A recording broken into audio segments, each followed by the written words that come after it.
Assalamualaikum warahmatullahi wabarakatuh. Alhamdulillahi rabbil alamin, wassalatu wassalamu ala rasulil amin wa ala sayyidina Muhammadin wa ala alihi wa sahbihi ajma'in. Rabbi shrah li sadri wa yassir li amri wa hlul 'uqdatam min lisani yafqahu qawli. Subhanaka la ilma lana illa ma 'allamtana innaka antal alimul hakim.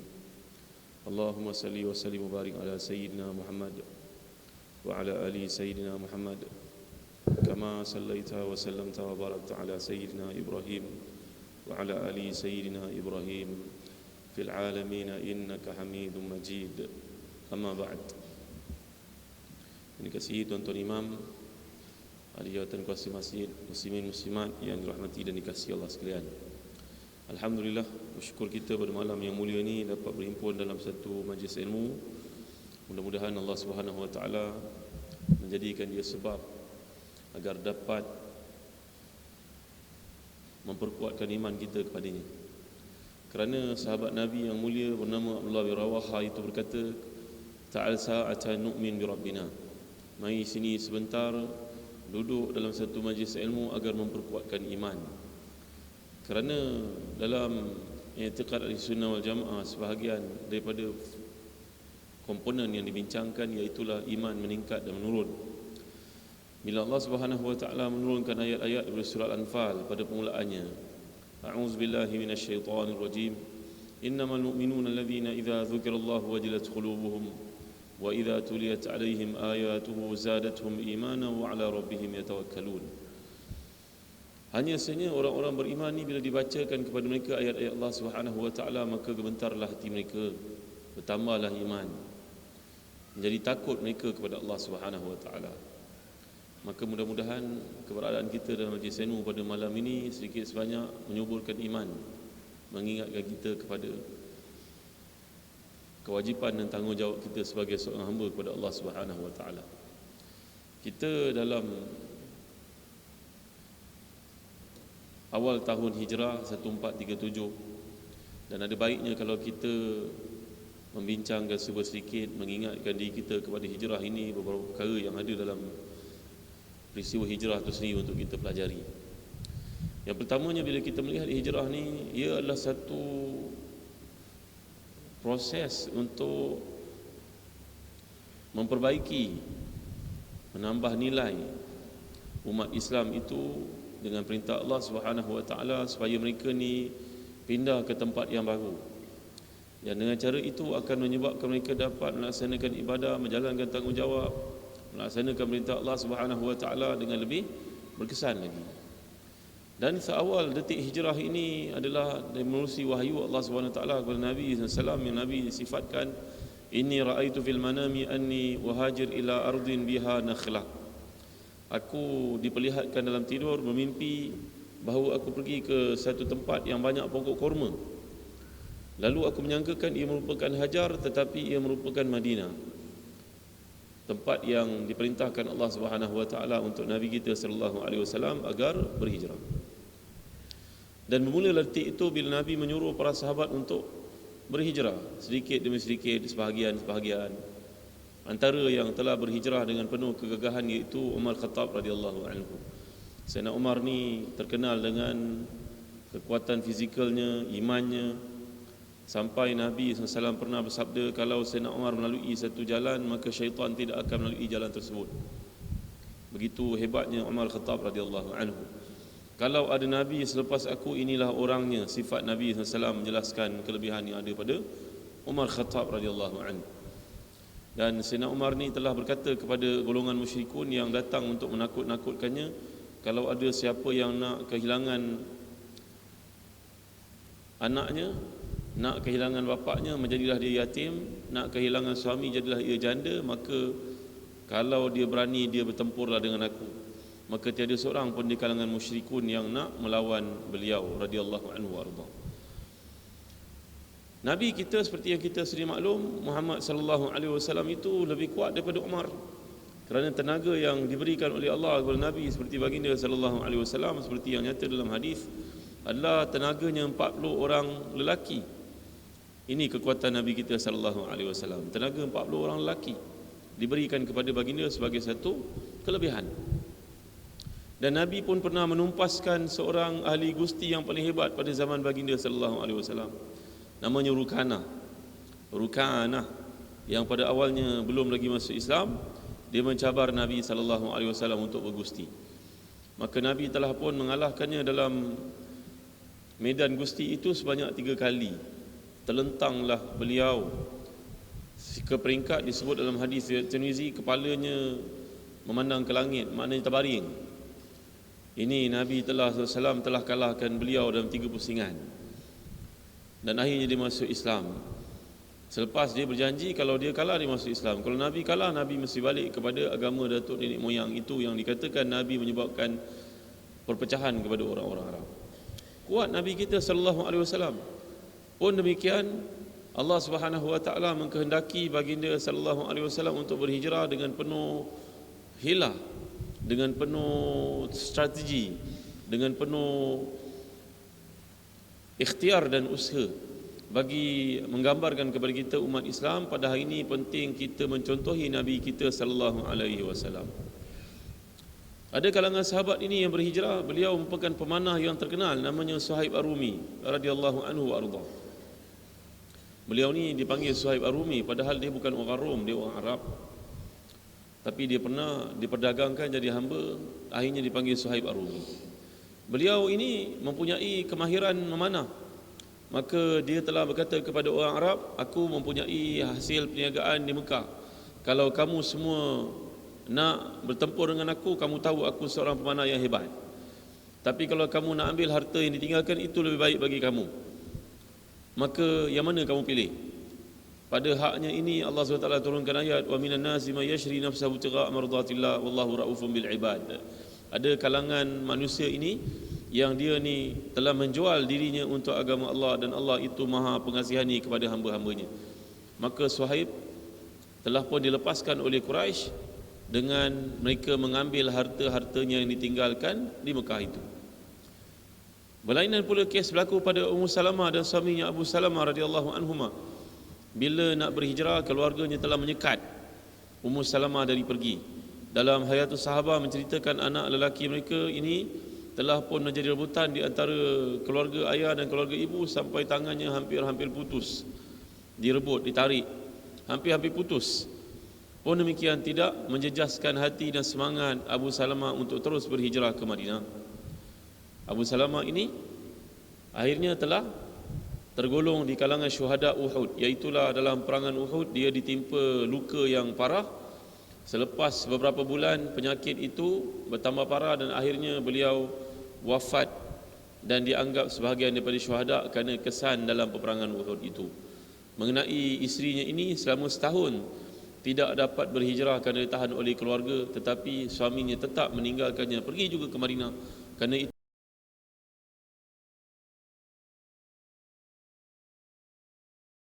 doa ini kalau dibaca oleh seseorang yang ditimpa musibah, maka insya-Allah musibah itu akan hilang dan dia akan mendapat ganjaran serta diganti sesuatu yang lebih baik daripada yang hilang dan luput itu. Kesnya iaitu Ummu Salamah radhiyallahu anha ni, dia kewafatan suami. Maka Nabi ajar di doa ni, ya Allah, berilah aku ganjaran atas musibah yang berlaku dan gantikan bagiku satu yang lebih baik daripada yang hilang ini. Siapa yang hilang? Suami hilang. Dalam hatinya terfikir-fikir, suamiku Abu Salamah seorang yang saleh, sahabat yang mulia, ada tak orang lebih baik daripadanya? Persoalan ini muncul dalam benak fikirannya. Tetapi memang benar janji Nabi itu dalam doa yang dikemukakan kepada Allah. Tak lama lepas itu Nabi SAW telah pun meminangnya untuk menjadi isteri baginda sallallahu alaihi wasallam. Walau hebat macam mana pun seseorang manusia itu, ternyata Nabi SAW lebih hebat daripadanya. Kata para ulama dalam mengajar hadis ini, bila kita ditimpa musibah, bacalah doa ini. Musibah ini walaupun sekecil duri yang mencucuk kaki kita dan lebih besar daripada itu. Dah hafal doa ni tuan? Macam dah hafal je? Ya, bagi isteri yang kematian suami, baca doa ni, nanti Allah gantikan suami yang lebih baik daripada yang telah meninggal dunia. Kenapa senyum-senyum pula? Bagi suami yang kematian isteri pun, bacalah doa ini, sabarlah di atas ujian yang menimpa. Nak belajar?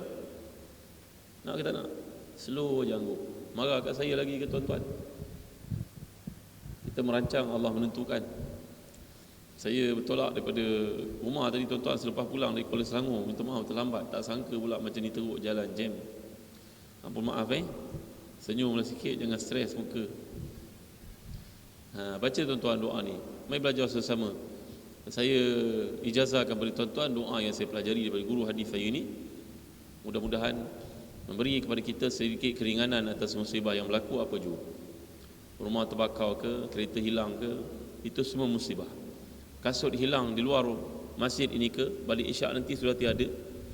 Bacakan doa ini kerana Allah nak menggantikan untuk kita sesuatu yang baik daripada itu, insya-Allah. Inna lillahi wa inna ilaihi raji'un. Ikutlah, inna lillahi wa inna ilaihi raji'un. Allahumma ajurni fi musibati wa akhlif li khairan minha. Allahumma ajurni fi musibati wa akhlif li khairan minha. Allahumma ajurni fi musibati wa akhlif li khairan minha. Nanti minta tuan imam tuliskan ya. Nanti jemaah boleh salin dan boleh amalkan. Maksudnya, Allahumma ajurni fi musibati, ya Allah gantikan untukku satu yang baik daripada musibah yang berlaku ini, dan berilah aku ganjaran di atas musibah yang berlaku ini, dan gantikan bagiku satu yang baik daripada ini. Maka selepas itu Nabi pun meminanglah Ummu Salamah radhiyallahu anha selepas habis tempoh iddah kematian suami 4 bulan 10 hari. Ummu Salamah telah menjawab kepada Nabi sallallahu alaihi wasallam, wahai Rasulullah, sungguhnya saya seorang perempuan yang memiliki ramai anak, dan saya seorang perempuan yang cemburu. Maka nanti saya menjadi isteri Nabi, saya cemburu pada isteri-isteri yang lain. Jawapan Nabi SAW, adapun anak-anakmu, mereka juga merupakan anak-anakku, dan pencemburu itu aku akan mohon kepada Allah Subhanahu Wa Taala untuk dihilangkan. Cemburunya perempuan terhadap yang lain bukannya dosa. Kerana itu Allah mengajar kita dalam surat Tahrim kisah para isteri Nabi yang cemburu satu sama lain. Ada orang dia tersilap, dia mengatakan cemburu ni dosa. Cemburu bukan dosa. Kita belajar dalam peristiwa Nabi Ibrahim menghantar isterinya yang kedua itu, namanya Hajar, ke tempat namanya Makkah, adalah salah satu sebab hikmah yang Allah jadikan perselisihan yang berlaku, cemburu yang berlaku pada isteri pertama terhadap isteri yang kedua madunya itu. Disebut dalam hadis. Maka ia bukanlah satu aib. Ia bukanlah satu dosa. Ia adalah sifat tabi'i orang perempuan. Baik, kembali kita kepada Rasulullah SAW. Maka Nabi SAW telah pun memberitahu kepada Abu Bakar As-Siddiq radhiyallahu anhu, wahai Abu Bakar, janganlah engkau pergi lebih dahulu. Tunggu sampai Allah berikan kepadamu seorang teman. Ala risika ya Abu Bakrin, asallahu an yaj'al laka sahiban. Wahai Abu Bakar, jangan pergi dulu. Tunggu. Moga-moga Allah beri kepada kamu seorang teman. Abu Bakar lekas faham.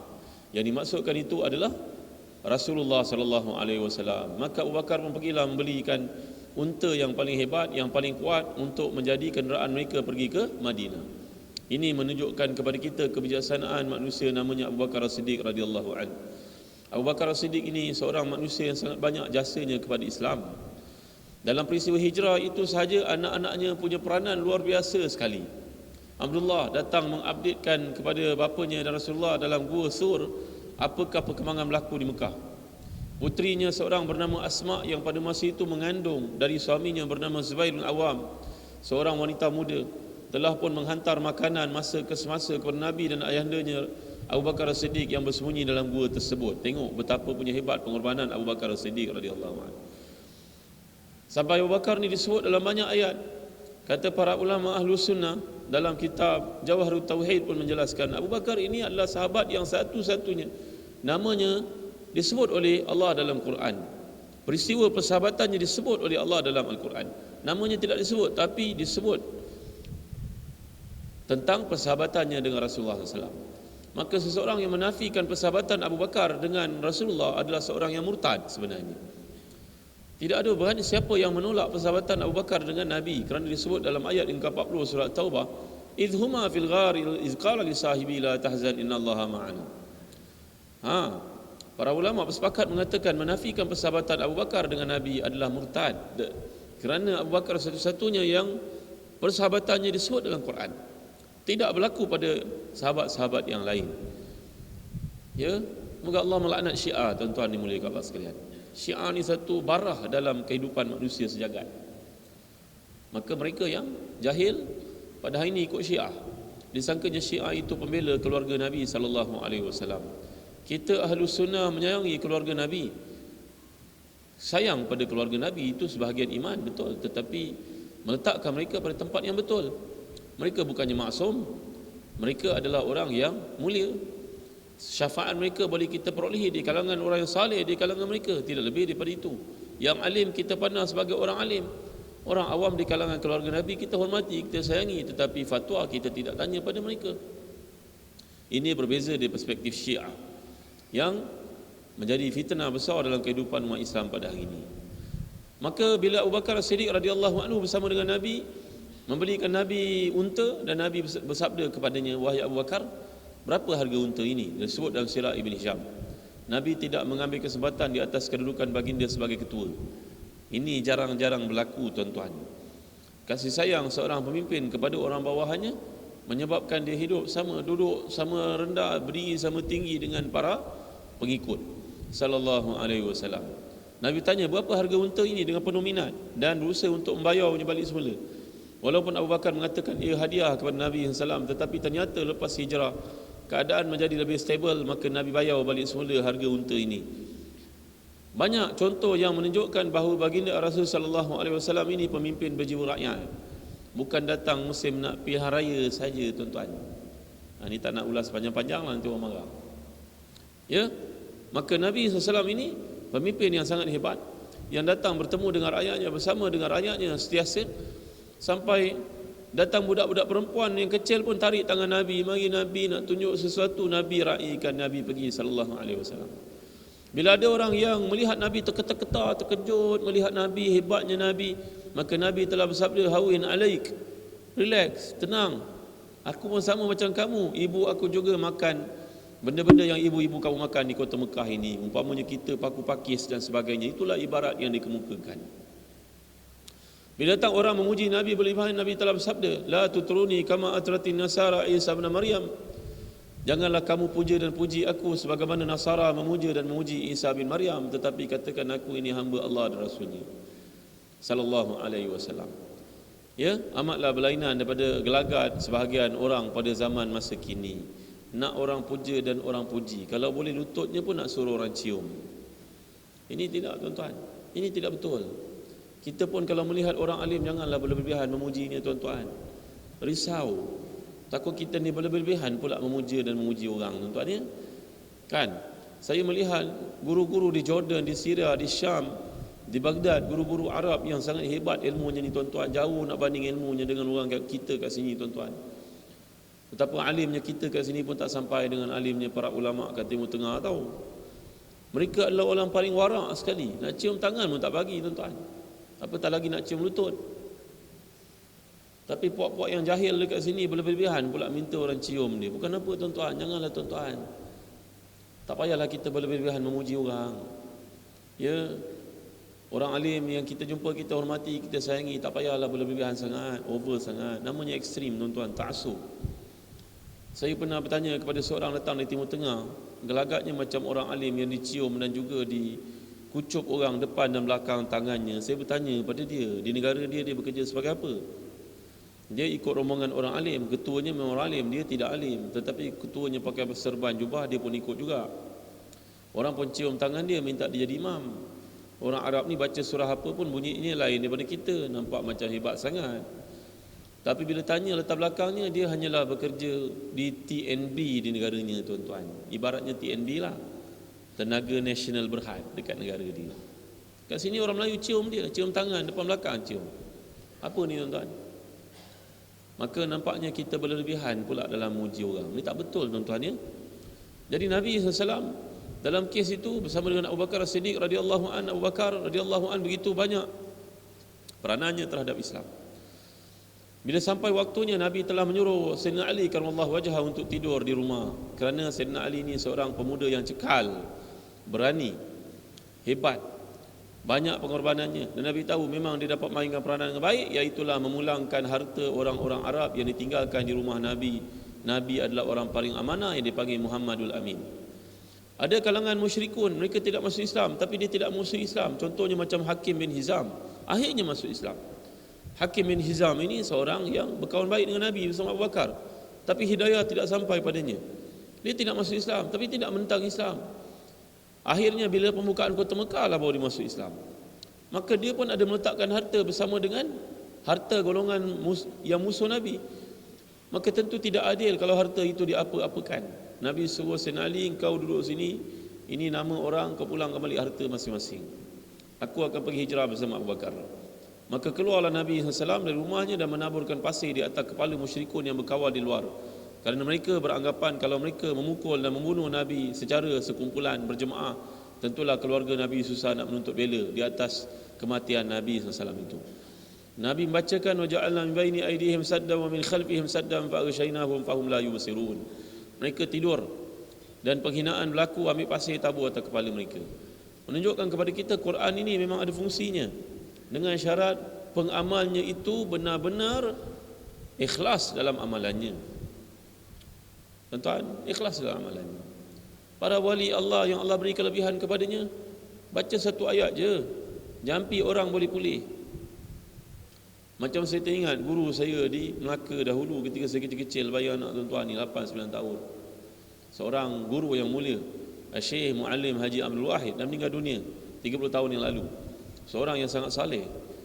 Pakaiannya lusuh, usang, ada pondok satu di Melaka. Kalau tuan-tuan ada peluang, tuan-tuan ada harta yang nak berderma, tuan-tuan pergilah ke sekolah Sungai Udang di Melaka. Pergi bagi derma kat sana. Mereka perlukan bangunkan binaan yang baru. Binaannya dah uzur sangat. Ya, Madrasah Nuriah Sungai Udang.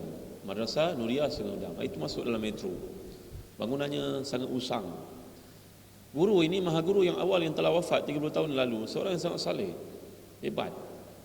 Ya, seorang yang sangat tawadhu, seorang yang tidak pernah menghampakan permintaan orang.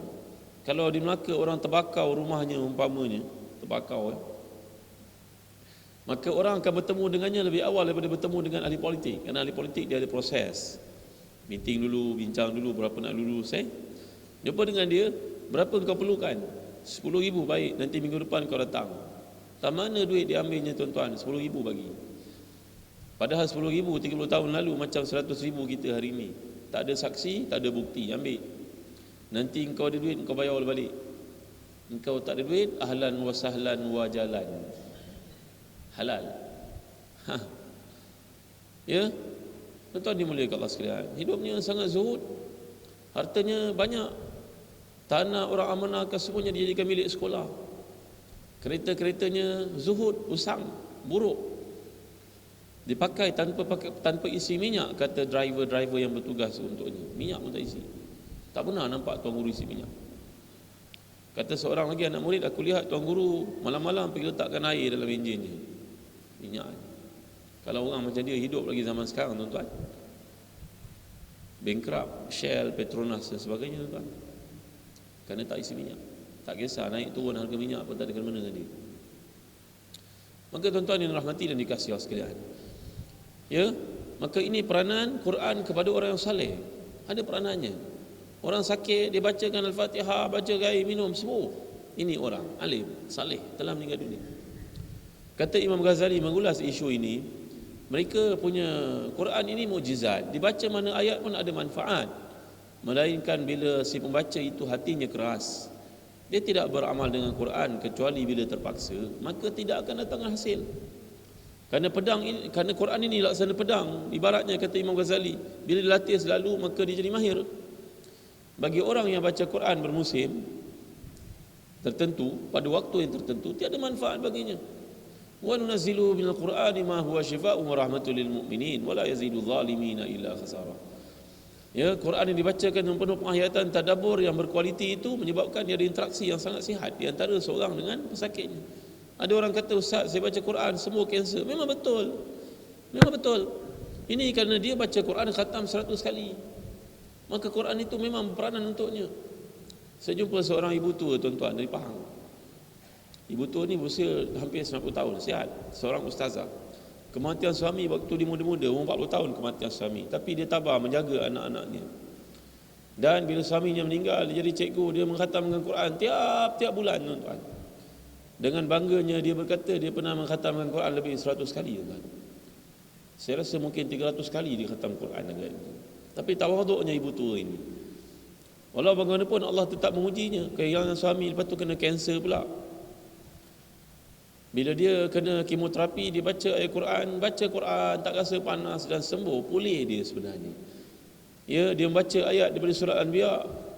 Qulna ya naru kuni barzan wa salaman ala Ibrahim, kata kami kepada api agar menjadi selamat dan sejuk untuk Ibrahim berfungsi. Maka kemoterapi yang panas itu tak kena apa-apa pada dia. Rambut dia pun tak gugur, tuan-tuan. Tapi bila anaknya kena penyakit yang sama, anaknya meninggal dunia kerana anaknya tidak mempunyai kapasiti yang tinggi terhadap Al-Quran itu. Dia berkata, Allahu Akbar. Yang benar, tuan-tuan. Kita kalau hari ini sakit, bersisih sikit, mana ayat ustaz nak baca, nak redakan keresahan, penyakit dan sebagainya, tak berfungsi, tuan-tuan. Quran ini dibaca hanya pada waktu tertentu saja, tidak lumat, tidak mendarah daging. Cuba cek balik semula, mana masa banyak dibaca benda ni ke Quran? Ni apa benda ni? Ni binatang apa ni? Baca ni banyak ke Quran? Lepas sembahyang tak sempat zikir, buka ni dulu, tengok WhatsApp apa masuk. Risau kalau tak baca. Risau kalau tak sempat nak update status kita kat Facebook, kawan-kawan lama nak tengok makan apa hari ni. La ilaha illallah Muhammadur Rasulullah. Yang lebih derhaka lagi kepada Allah, tunjuk pula cara memakai gincu, memakai bedak, tunjuk pada semua orang biar tengok. Daripada tak pakai tudung, tunjuk macam mana pakai tudung betul-betul bagi orang tiru, nak jual tudung katanya.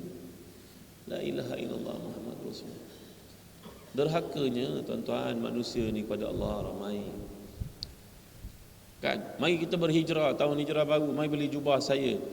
Jubah lah pakai tudung kecil je, stoik je atas kepala. Lepas tu jubah kat badan tu bungkus badan, nampak segala lekuk-lekuknya. Gembira tunjuk pada orang. Apa ni?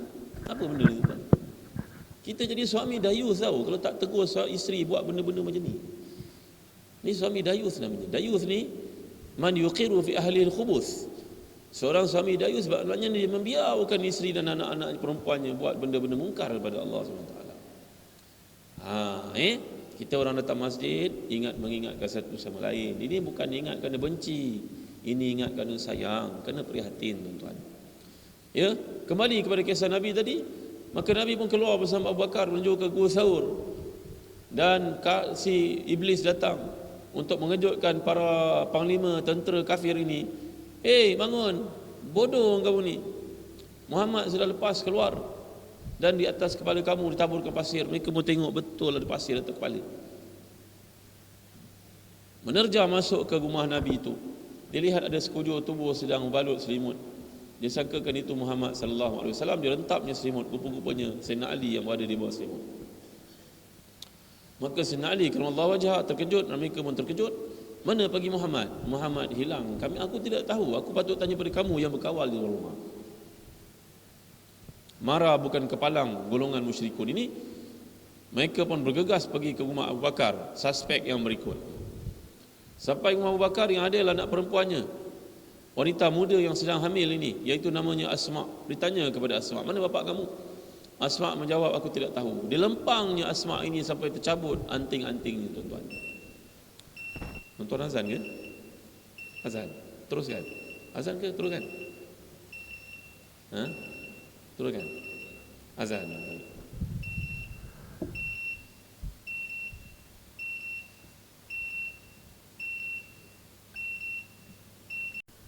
Nak lahirkan berapa orang kontraktor yang pandai memasang tar. Mereka ada, tuan-tuan, ada bajet, ada peruntukan, ada fokus. Kita orang Islam tiada ketersusunan dan sistematik macam mereka, kan? Ini benar, tuan-tuan. Di segala negeri, orang Islam majoriti nak pasang tar pun tak kerti, tuan-tuan. Kena juga guna khidmat orang bukan Islam. Malang sekali. Apa kaum Melayu tak kerti benda tu? Dia tidak biasa melakukan. Kita kadang-kadang masjid macam ni hebat pun, kita nak pasang aircon pun tak boleh nak cari orang Islam. Tuan-tuan bayangkan macam mana lah kita tak ada perancangan, tuan-tuan. Masjid besar nak cat pun kita tak ada cara untuk selesaikan. Terpaksa panggil orang bukan Islam. Dr. Syafiq Antonio, seorang pengkaji dari Indonesia, menulis mengatakan betapa ruginya umat Islam yang Allah ajar mereka ada perhimpunan tahunan di Mekah saban tahun, namanya musim haji.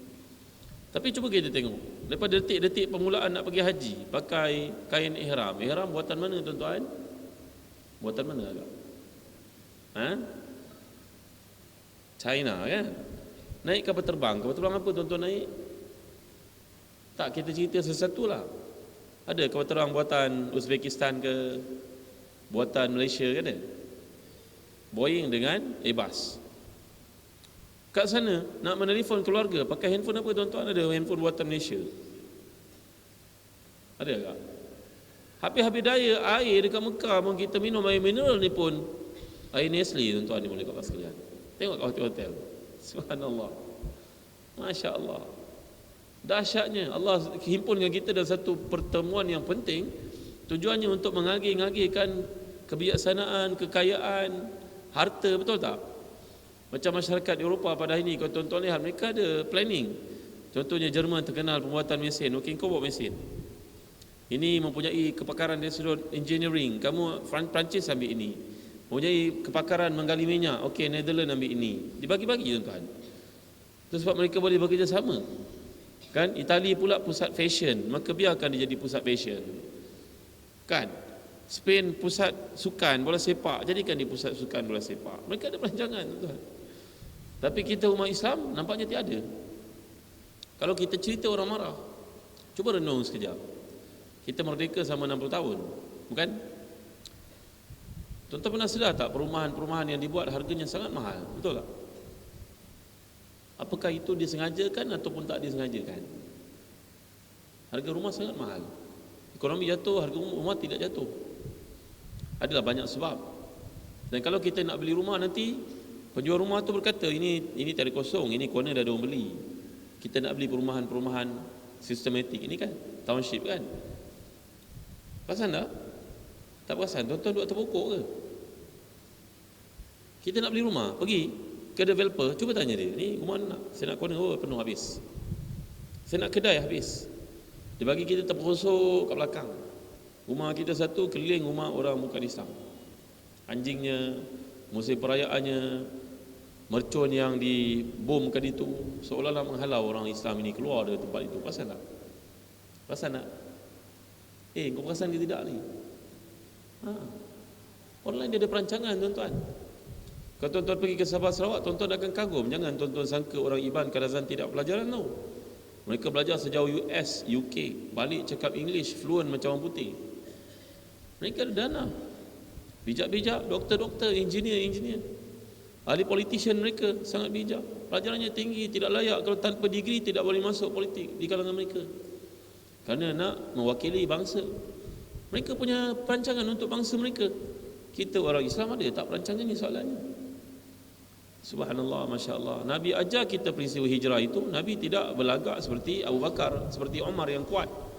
Dan Nabi pun tidak menggunakan borak untuk misi yang penting itu. Padahal layak bagi seorang Nabi menggunakan borak. Kerana borak ini disebut dalam hadis-hadis sebagai kenderaan rasminya para Nabi. Tapi tidak berlaku itu semua. Kerana Nabi nak mengajar kita strategi dan juga planning dalam perjalanan. Satu-satu, kalau ni tak boleh yang ni, kalau tak boleh ni. Dan bila penyampaian maklumat itu kepada Nabi dalam gua, dibawa oleh anak Abu Bakar, makanan dihantar oleh Asma', maka mereka telah memanggil gembala kambing namanya Amir bin Fuhairah supaya bawa kambing-kambing lalu kat kawasan itu menghilangkan kesan-kesan tapak kaki agar tidak timbul syak wasangka kepada orang Arab adanya perjalanan di antara rumah kepada gua tersebut. Sampai ke tahap itu. Nabi kita seorang strategis yang hebat. Dia nak kita memahami segala benda itu kena dirancang dengan betul. Dia tidak berlaku sembrono. Kemudian Nabi pun nak berhijrah ke Madinah melalui jalan lain. Upah pula seorang kafir namanya Abdullah bin Uraiqat bagi misi yang penting itu. Dia kafir tetapi telah pun diupah padanya, menunjukkan kepada kita layak kita berhubungan dengan orang bukan Islam dengan syarat kita berada pada posisi yang tidak teraniaya. Penting.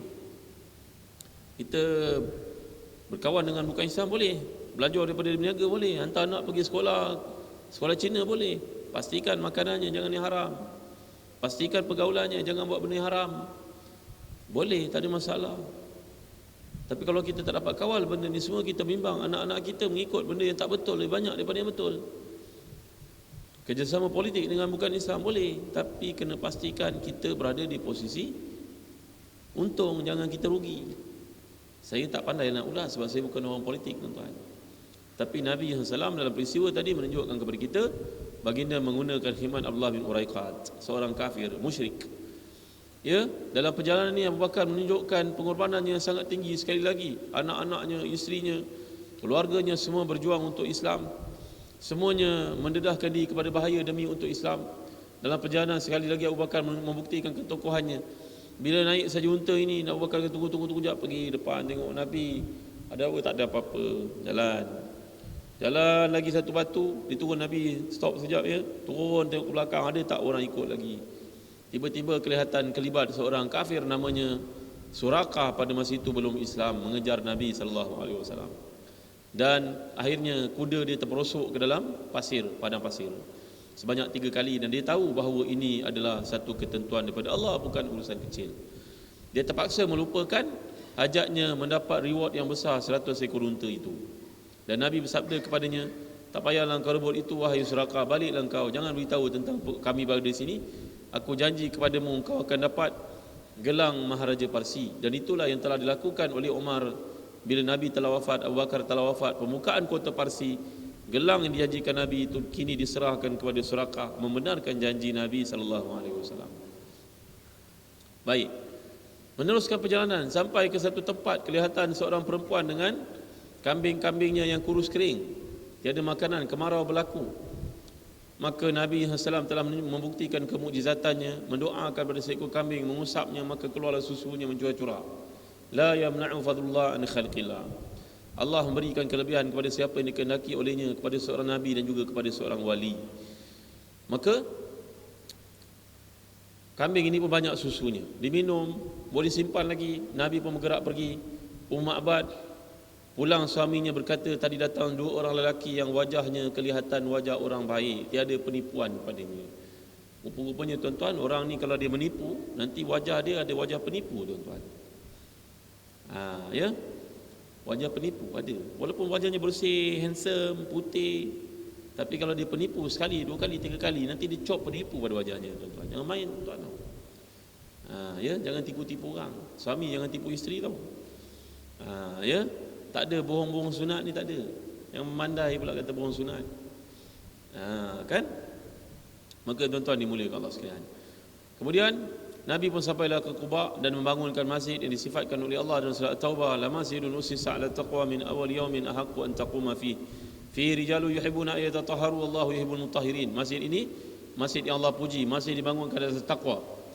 Kalau kita pergi ke Madinah, kita digalakkan mengambil wuduk dari hotel dan pergi ke masjid dalam keadaan berwuduk, sembahyang sunat 2 rakaat. Disebut dalam hadis, man tatahhara fi baitihi thumma ata masjid Quba fa shalla fi raka'ataini fa kana ka ajri umratin.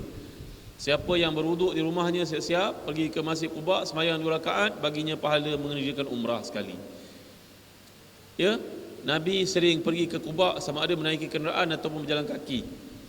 Quba ni terletak beberapa kilometer dari Masjid Nabawi. Nabi sering pergi pada hari Sabtu. Dengan sebab itu Abdullah bin Umar sering pergi ke Masjid Quba pada hari Sabtu, radhiyallahu anhu wa arda. Nabi bangunkan masjid kat sini, sekali lagi menunjukkan ketokohan sebagai pemimpin. Iaitulah Nabi SAW pun turut mengangkat pasir.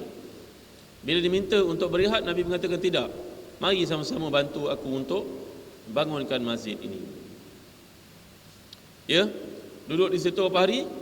Kemudian Nabi kita SAW pun pergi ke Madinah, dan unta Nabi telah pun ditetapkan oleh Allah untuk duduk di rumah, berhenti di depan rumah Abu Ayyub, dan duduklah Nabi di situ selama beberapa bulan.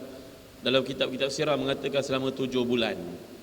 Beruntunglah Abu Ayyub, sedangkan ramai orang mempelawa Nabi untuk duduk, berusaha untuk dapatkan tambatan unta Nabi ini, tapi unta Nabi duduk di depan rumahnya. Ini kelebihan Abu Ayyub yang dapat melihat Nabi SAW secara dekat, belajar Nabi dekat, makan sisa-sisa Nabi SAW yang Nabi jamah. Sehinggalah satu ketika Nabi tidak makan bawang putih dan bawang merah. Maka Abu Ayyub dan isterinya menjadi bimbang, apakah makanan ini diharamkan kepada kita selaku orang Islam? Jawapan Nabi, tidak. Cuma aku tidak makan yang tidak ditumis kerana ia menyebabkan bau busuk pada mulut dan ia menjauhkan malaikat daripadaku. Kalaulah bawang putih dan bawang merah yang tidak dimasak ini pun mendatangkan bau busuk pada mulut, rokok Marlboro lebih-lebih lagi lah tuan-tuan. Ni kena orang isap rokok sikit. Berhentilah isap rokok tuan-tuan, buruk sangat isap rokok. Berhentilah isap rokok. Tak payah nak berdebat haram halal lah, benda ni memang tak baik. Wa yuharrimu alaikumul khaba'ith, benda ni tak baik lah tuan. Ya tak cantik sangat dalam ihram isap rokok, dekat masjid isap rokok, berhentilah. Apa cara sekalipun berhentilah untuk merokok, elektronik ke fizikal ke, tinggalkan rokok kerana tidak kebaikan padanya. Ya. Jadi tuan-tuan yang mulia Allah sekalian, Nabi menyifatkan makan benda ini menyebabkan bau busuk pada mulut yang mengakibatkan malaikat pembawa rahmat, pembawa doa yang kita mohon ini terganggu bau yang tidak enak itu. Ya, dan kemudian Nabi telah berusaha untuk membangunkan masjid yang kedua, Masjid Nabawi itu. Antara yang turut mewakafkan hartanya untuk pembangunan tersebut, membayar harta tanah yang dimiliki oleh anak-anak yatim yang tanah ditetapkan oleh Allah untuk dibangunkan masjid itu ialah Abu Bakar. Lagi sekali Abu Bakar punya peranan all out, full swing. Tak ada berkata nanti jawab tunggu kemudian ni, tidak ada. Abu Bakar bagi hartanya lagi. Dan ketika ditinggalkan anak-anak dia, bapa dia bernama Abu Quhafa belum masuk Islam lagi. Abu Quhafa ni buta. Dia pergi ke rumah Abu Bakar dan berkata kepada anak-anak Abu Bakar, bapa kamu tinggalkan apa di rumah ini wahai cucu-cucuku? Aku bimbang kalau dia bawa harta pergi semua.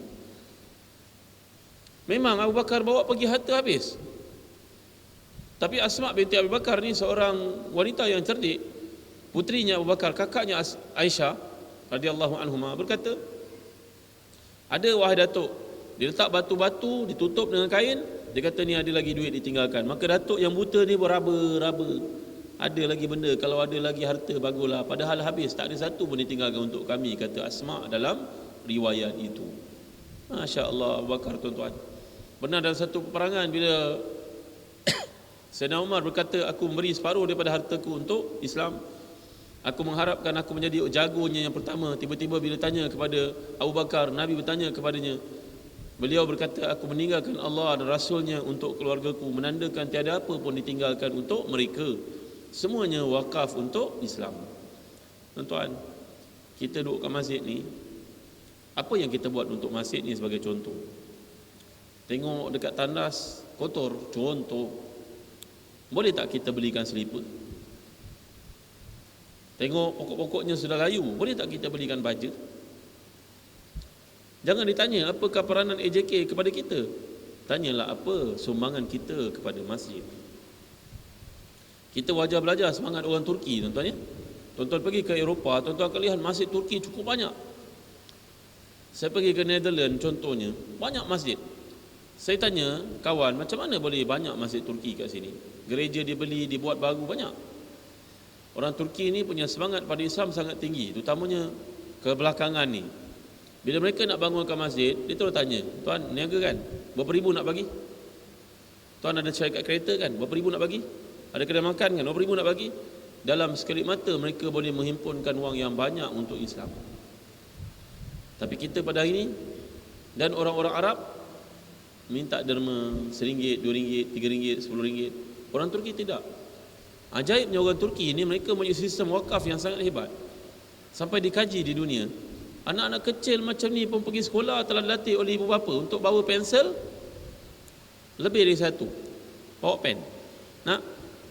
Ini pensel, ayah bagi kau 3 engkau pakai 2, patah ni kau pakai ni. Satu ni kau bagi kat cikgu, biar cikgu wakafkan kepada anak murid yang tidak ada pensel.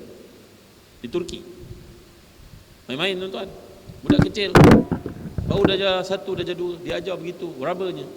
Rubber ada 2, satu kau pakai, satu bagi pada cikgu. Kalau tak cukup, kawan hilang, pakai ini.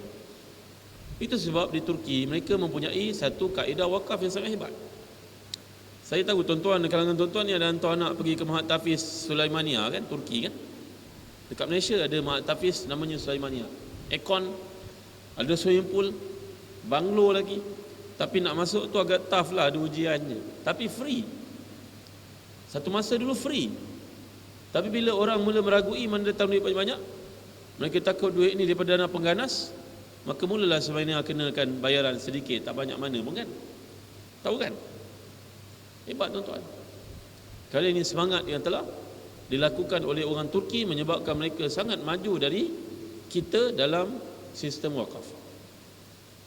Maka kita jangan tanya apa sumbangan masjid kepada kita. Kita tanya apa aku boleh buat untuk masjid ini. Ya tuan-tuan, cuba kita fikir macam ni. Sama juga ke anak kita sekolah. Baru-baru ni musim jerebu, alhamdulillah hujan turun lebat, hilang jerebu. Ada sekolah-sekolah agama dalam Kuala Lumpur, bila tanya kepada ibu ayah, nampaknya anak kita terdedah pada jerebu, bahaya. Boleh tak kita kumpulkan duit seorang RM100? 30 orang ibu bapa dalam kelas ini, jadi 3,000. Boleh beli sebuah aircon untuk kelas tersebut. Boleh berlaku tuan-tuan? Tak boleh tuan-tuan, tak jalan. Tapi ibu bapa yang sama, kalau kat rumah ada estro, bayar 100 lebih boleh. Tapi dia terfikir, kalau aku bagi RM100 ini, tahun depan kelasnya berubah. Dia tak pernah terfikir untuk jadikan itu jariahnya tuan-tuan. Susah tuan-tuan. Ini sikap yang kita kena baikilah. Ya, apa salah ke kalau kita wakafkan? Tahun depan anak kita mungkin tak sekolah kat situ lagi atau pindah ke kelas lain ke. Orang lain pakai, kita ingat tak dapat pahala. Allah tak kerti nak kira ke tuan-tuan agak. Tapi ni payah, orang Islam payah, dia sangat berkira kan. Ada satu sekolah dalam Kuala Lumpur, anak-anak yang bijak dipilih ni untuk pergi ke Singapura, pergi belajar kursus bahasa Inggeris. Budak-budak pandai yang dapat PT3 bagus ni dihantar pergi kursus bahasa Inggeris bisnes kat Singapura. Maka yuran yang diperlukan, perjalanan dan sebagainya tak banyak pun, 1,500 je. Minta pada PIBG pun tak luluskan. Cikgu ni pun kesuntukan masa, tanya pada cikgu Cina dalam sekolah itu. Cikgu Cina tu tanya pada Persatuan Ahli Perniagaan Cina. Bukan 1,500 dapat tuan-tuan. Saya pun tak tahu 5,000 ke 10,000 dapat akhirnya. Dalam masa yang singkat, short notice je. Minta tengah hari ni, petang dah dapat. Berapa mau? 10,000 bagi. Nampaknya semangat kita untuk berderma ni kerana satu perasaan dalam hati yang menimpa umat Islam selama ini. Dia rasa dia kekurangan. Dia tidak mahu memberi, dia sentiasa nak menerima saja. Ini salah tuan-tuan. Buanglah sifat seperti ini tuan-tuan. Sedangkan orang Hindu pada hari ini pun melihat peranan mereka untuk membesarkan kuil-kuil mereka tanpa ada dana daripada kerajaan pun. Bangunkan sendiri. Hartawan-hartawan mereka sendiri bangunkan. Orang-orang Cina bangunkan kuil-kuil mereka, tempel mereka. Tapi kita orang Islam sangatlah berkira-kira pada hari Jumaat itu. Kadang-kadang nak dapat satu jumlah bayar gaji imam pun tak lepas tuan-tuan. Payahlah kita ni tuan-tuan. Jadi kita kena ubah paradigma kita jadi macam Abu Bakar As-Siddiq radhiyallahu anhu. Abu Bakar ni telah pun melatih anak-anaknya dari kecil untuk berkhidmat bagi Allah SWT dan Islam. Hujan lebat kat luar, tuan-tuan untuk balik kan? Saya boleh panjang lagi lah ni. Susah nak jumpa tuan-tuan. Ya? Boleh panjang lagi? Boleh tak boleh? Slow je boleh. Tuan-tuan, Abu Bakar telah melatih anak-anaknya untuk masuk terus dalam medan, untuk bersama dengan Islam, bersama Nabi SAW. Kita pada hari ini pun kena libatkan anak-anak. Bagus, bawa anak-anak datang ke masjid dengan kuliah. Dia tertidur pun tak apa tuan-tuan. Tak apa, tak ada masalah. Tuan-tuan ni wajah depan saya ni wajah orang baik-baik, wajah orang saleh, ahli syurga insya-Allah semua tu. Tuan-tuan ni jadi orang baik kerana bapak-bapak tuan-tuan bawa ke masjid, betul tak? Ingat tak jasa bapak-bapak tuan-tuan, datuk-datuk tuan-tuan datang ke masjid, betul tak? Tuan-tuan punya anak mana tak bawa? Kenapa tak bawa? Abu Bakar telah melibatkan anak-anaknya semua sekali untuk Islam daripada kecil. Dan anak-anak ni kita kena pesan pada dia selalu tanpa henti. Bagi direction kepada dia. Satu kajian oleh foundation besar di UK namanya Wesley and Hart, HART. Dalam sebuah buku yang dipublishkan jurnal ini namanya How Our Children Succeed. Buku ini menceritakan bagaimana orang putih membuat kajian bapa dan ibu yang bagus yang bercakap dengan anak-anaknya sentiasa tanpa henti. Mereka ini akan membekalkan kepada anak-anak itu seawal usia 6-7 tahun, primary one, dengan 9 juta vocabulary, perkataan perbendaharaan baru. Maknanya bila dia masuk darjah 1, dia mempunyai persediaan mental dan juga ketahanan, keyakinan diri, kerana dia ada 9 juta weapon dalam dirinya, tuan-tuan. Berbanding dengan ibu bapa yang tidak berkata dengan anaknya, yang tidak bercakap dengan anaknya, maka ibu bapa ini tidak akan membekalkan kepada anak-anaknya vocabulary, perbendaharaan. Akibatnya anak-anak ini akan inferior di sekolah. Dia tak kerti berhubung, tak kerti bercakap. Ini penting, tuan-tuan. Berarti bercakap, tuan-tuan. Cakap pada anak. Nak, kalau mata merah, kau basuh tangan dengan sabun, betul macam abang ajar ni. Lepas tu ambil air sejuk, masukkan kat mata. Tunjuk sesuatu, tuan-tuan. Tunjuk kepada mereka, ajar dan tunjuk. Jangan assume mereka faham, tak boleh. Ibu bapa yang cemerlang kena bercakap dengan anak-anak tanpa henti, bercakap tanpa henti. Nak, dulu zaman ayah dulu buat assignment, tak ada pun internet kat rumah tahu, 30 tahun lalu. Tapi abah buat juga. Sekarang kau nak macam-macam dekat rumah, abah dah adakan Unify. Kau pun buatlah kebayaran hidup, kena buat assignment, kena publish lagi report itu. Benda-benda yang keluar daripada hutan yang cikgu buat assignment ni. Tengok kat Google, image, macam-macam benda keluar, rotan, balak, batu, gambar-gambar yang tak sepatutnya pun banyak juga. Betul tak? Semudah klik kat situ, dia pun explore pergi jauh. Cakap pada anak kita, nak, ayah dulu tak ada benda ni semua tahu, tapi kau nak apa buat, ayah buatlah. Dengan sebab itu ayah pesan pada kau, nak benda-benda maksiat, haram ini kau jangan tengok. Kalau kau tengok, mata kau nanti masuk dalam hati, hati jadi hitam.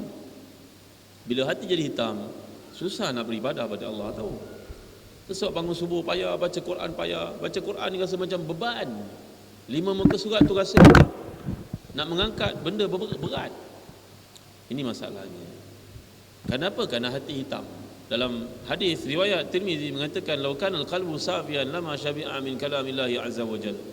Kalau hati itu bersih, dia tidak akan puas untuk membaca Al-Quranul Karim. Jadi orang yang lemah dan malas baca Quran, hatinya kotor. Kenapa kotor? Mata dia.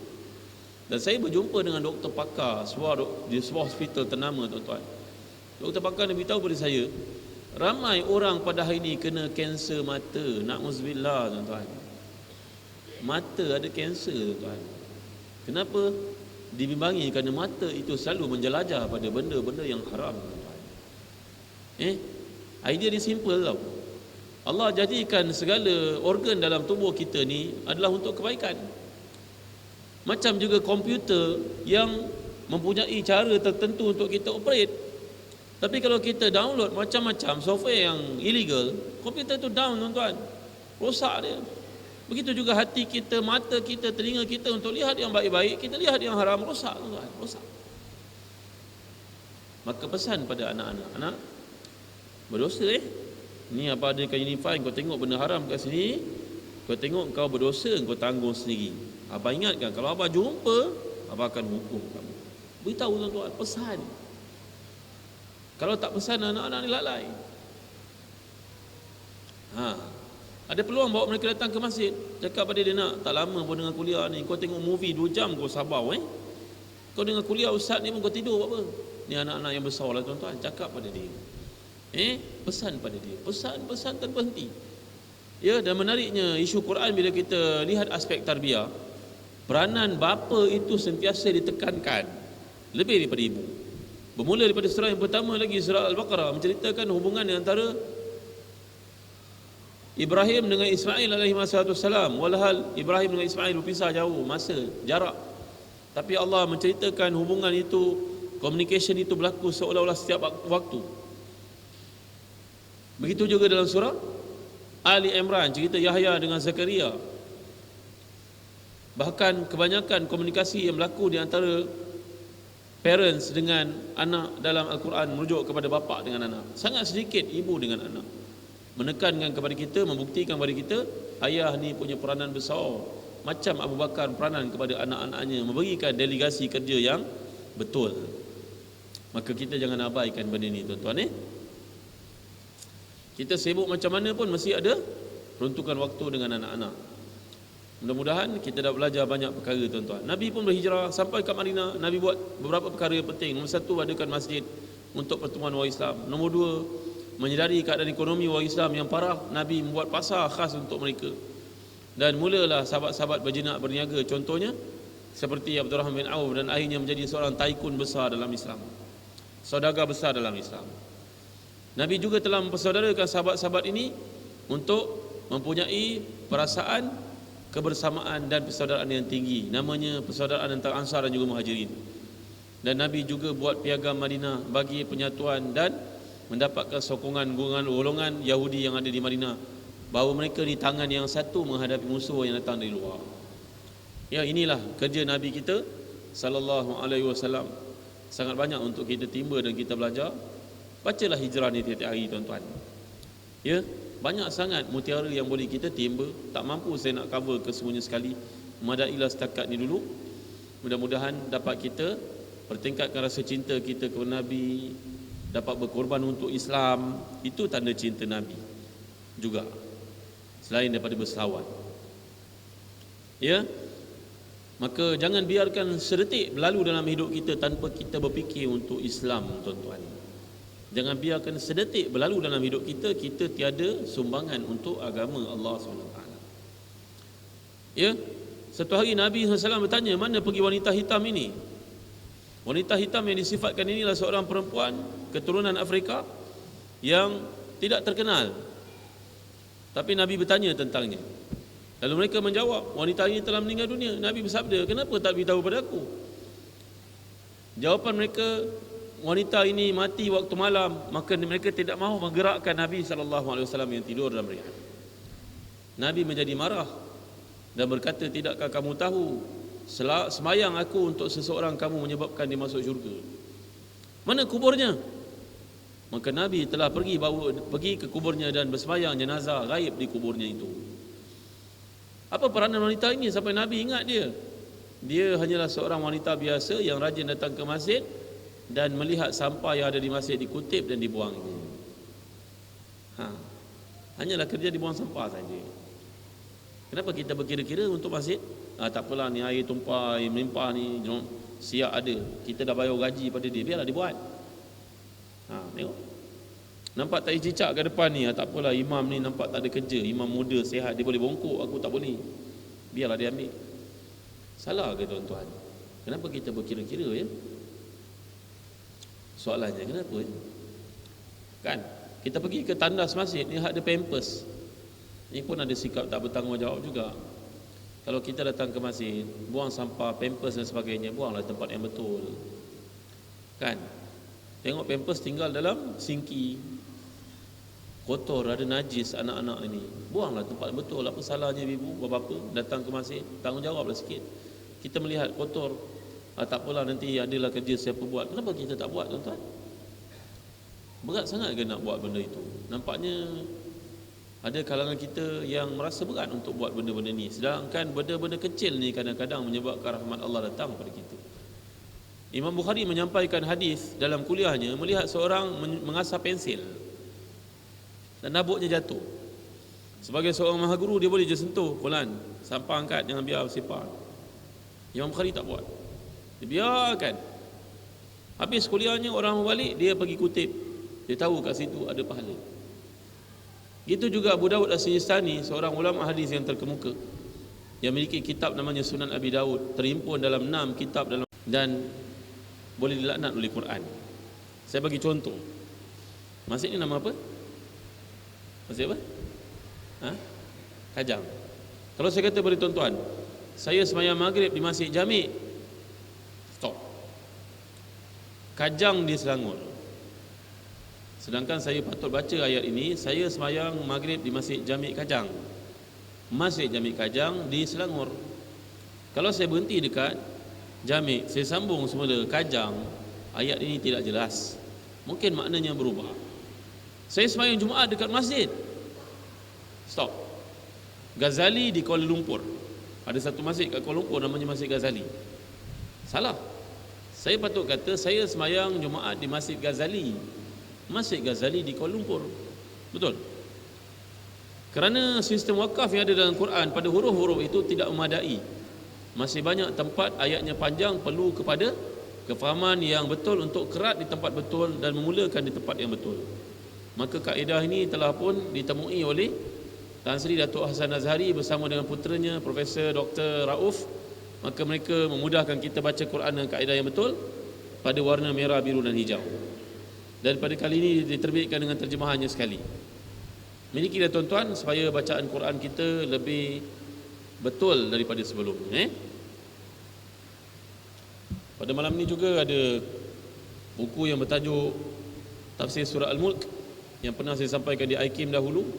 Bukan setakat tafsir, malahan dia juga satu travelog dan ada penceritaan sains dalam ini untuk anak-anak, di mana Allah membawa kisah burung untuk kita renungi. Burung satu makhluk yang pelik yang Allah jadikan, tanda kasih sayang Allah.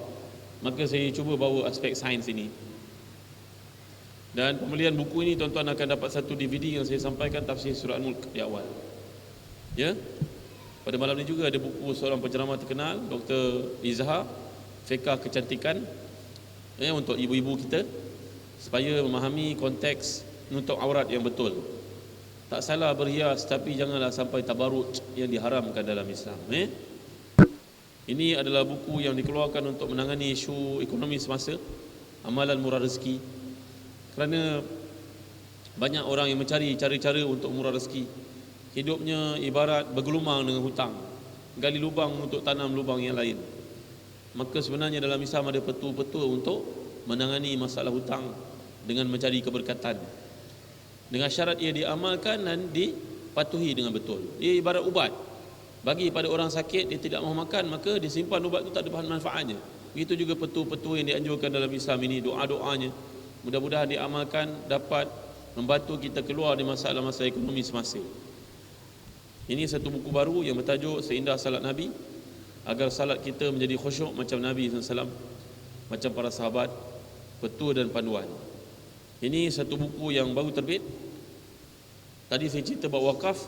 Ini seorang ikon wakaf negara, seorang tokoh korporat Islam yang sangat terkenal, Tan Sri Ali Hashim, mengajak kita umat Islam untuk berfikir secara alaf baru, cara berfikir moden, berfikir untuk Islam.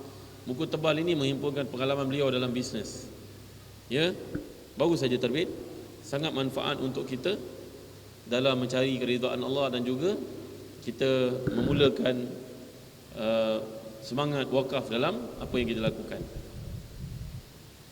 Kami adalah penerbit majalah Islam ni tuan-tuan, seperti JNQ untuk orang muda, generasi Quran. Tak salah bermain muzik, tapi jangan sampai melalaikan. Ini isu orang muda. Ya. Ini adalah majalah Al-Ustaz yang bersifat hukum hakam, tanya jawab, kerana hidup kita ni sentiasa diburu oleh permasalahan wajib, sunat, harus, makruh dan haram. Apa hukum cukur janggut Ustaz? Apa hukum luruskan rambut Ustaz? Suami suka melihat orang rambut lurus. Apa hukumnya?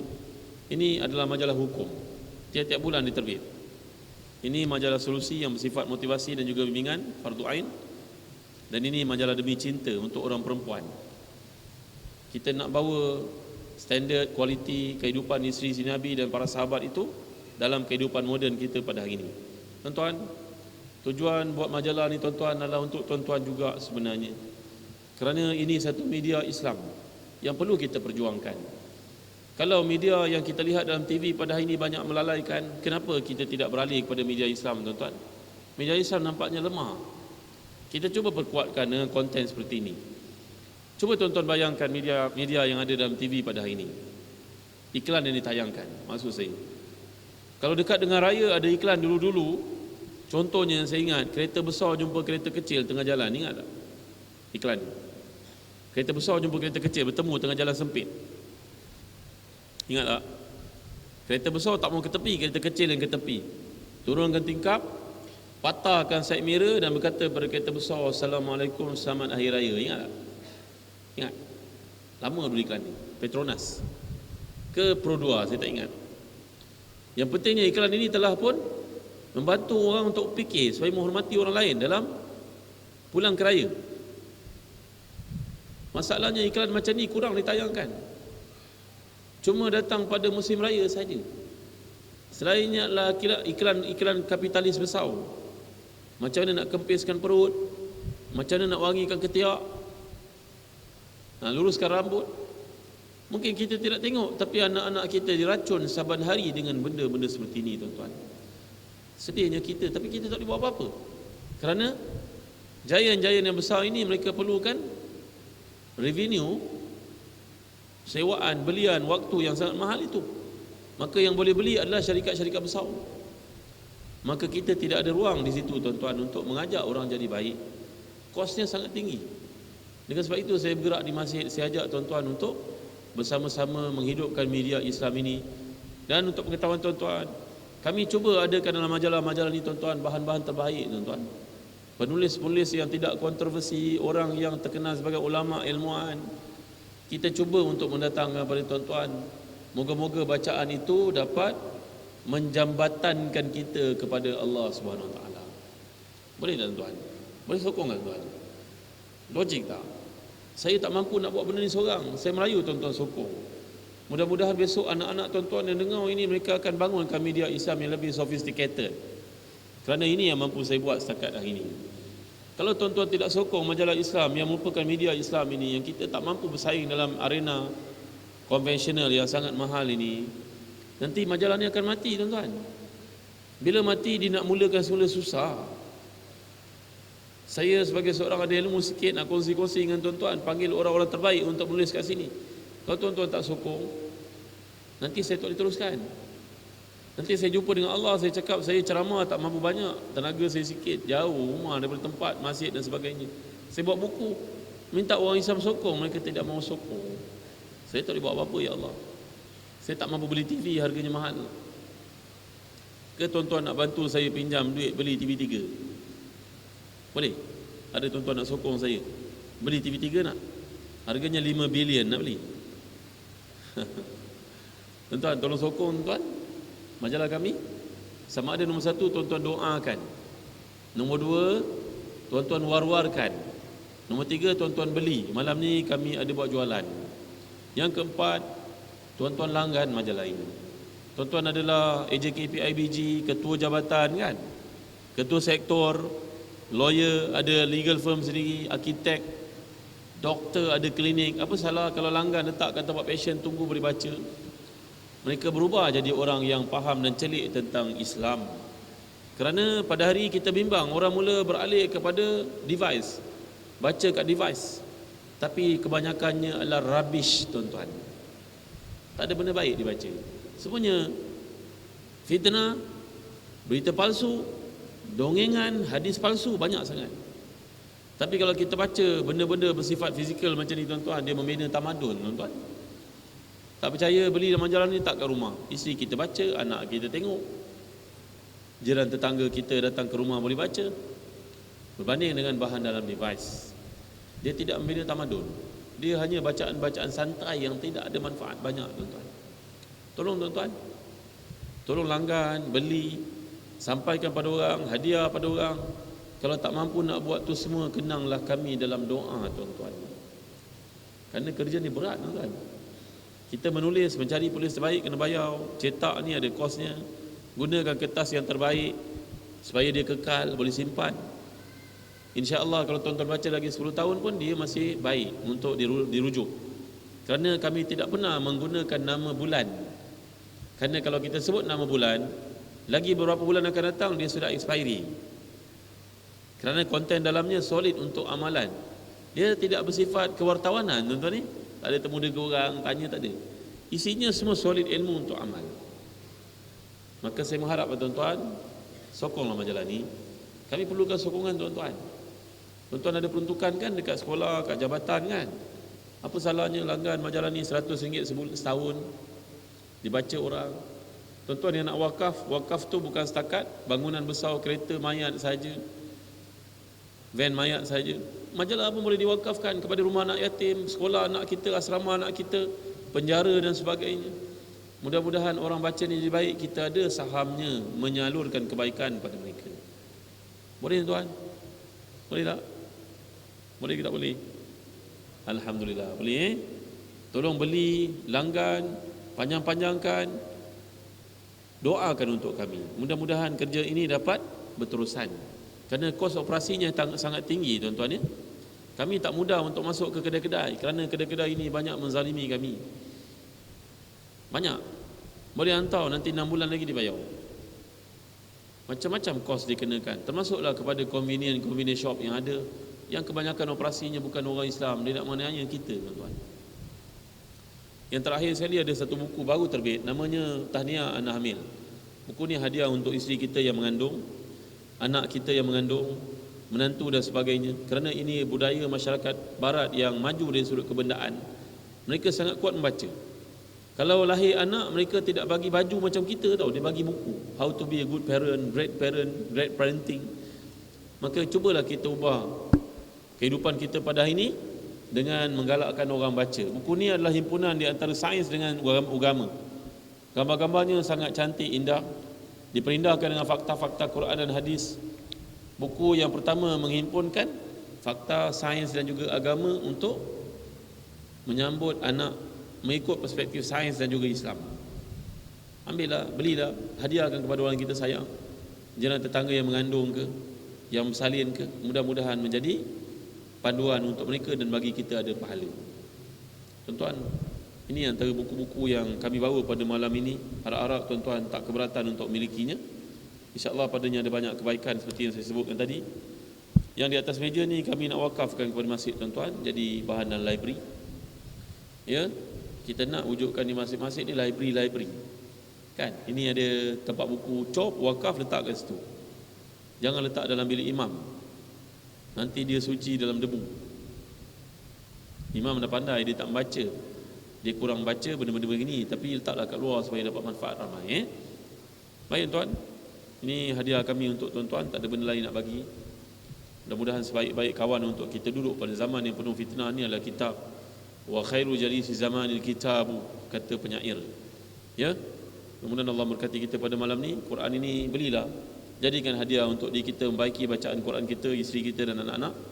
Hadiahkanlah, wakafkanlah kepada anak-anak sekolah yatim dan sebagainya, para hafiz Quran dan sebagainya.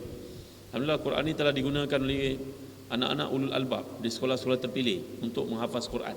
Inilah Qurannya. Ya, Quran yang sama. Sekian, sallallahu ala sayyidina Muhammad wa ala alihi wasallam. Wassalamualaikum warahmatullahi wabarakatuh.